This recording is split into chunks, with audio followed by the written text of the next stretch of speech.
అనుదినమన్న శ్రోతలకు మన ప్రభువును రక్షకుడై ఉన్న యేసుక్రీస్తు యొక్క సరిసాటి లేని మహా గొప్ప పరిశుద్ధమైన నామం నందు శుభములు. నేడు 2025 సంవత్సరము అక్టోబర్ మాసము 31వ తారీఖు శుక్రవారం నాటి ధ్యానాంశము. మరియా. లూకాసు వార్త 1వ అధ్యాయము 38వ వచనమందు, ఇదిగో నేను ప్రభువు దాసురాలను, నీ మాట చొప్పున నాకు జరుగునుగాక. బైబిల్ గ్రంథమునందు గల స్త్రీలలో మరియ కృపను పొందినదిగాను ఆస్వాదింపబడినదిగాను ఉండెను. మరి యొక్క గుణాతిశయముల అన్నిటినీ చదివి ధ్యానించుచున్నప్పుడు నిజముగానే అట్టి మేలుకరమైన సంభవములు ఒక్కొక్కటి మన యొక్క హృదయమును ఆనందింప చెయ్యుడితో పాటు మన యొక్క జీవితమును భక్తియందు క్షేమాభివృద్ధి చెందునట్లు చెయ్యును. మరియ ప్రభు చేత ఎన్నుకొనబడిన ఒక కృపగల పాత్ర, స్త్రీలలో ఆశ్రయింపబడిన ఆశీర్వాదపు పాత్ర, ప్రభునకు దాసురాలుగా తనను అప్పగించుకొనిన తగ్గింపు గల పాత్ర, పరిశుద్ధాత్మని యొక్క నింపుదల కొరకు తపనతో ఎదురు చూచిన వాంఛగల పాత్ర, విశ్వాసము చేత తనను త్యాగమునకు సమర్పించుకునిన సమర్పణ గల పాత్ర, ఆనందముతో దేవుని మహిమపరచి స్తుతించు పాత్ర, అన్నిటినీ తనలోనే పదిలపరుచుకొని ఆలోచించు ధ్యానించే పాత్ర. హల్లెలూయా. పాత నిబంధన యొక్క ప్రారంభం నందు అవ్వ అను ఒక స్త్రీ ద్వారా పాపమును శాపమును మనుషుల్లోనికి వచ్చెను. అదే సమయం నందు కొత్త నిబంధన యందు సాతాను యొక్క తలను చితకకొట్టు స్త్రీ యొక్క విత్తును మరియ తీసుకుని వచ్చెను. ఇట్టి స్త్రీ ద్వారా లోకమంతటికి ఆశీర్వాదకరమైన మహాపురుషుడగు యేసు ఉద్భవించెను. మరి యొక్క జీవితము కూడాను మనకు కృపను ఆశీర్వాదము బయలుపరచుచున్నదై ఉన్నది.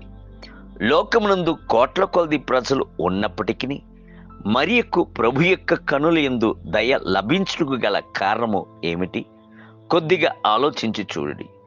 బైబిల్ గ్రంథము సెలవిచ్చుచున్నది, తన ఎడల యథార్థ హృదయము గలవారిని బలపరచుటకై యెహోవా కనుదృష్టి లోకమంతట సంచారము చేయుచున్నది. 2వ దినవృత్తాంత గ్రంథము 16వ అధ్యాయం 9వ వచనం.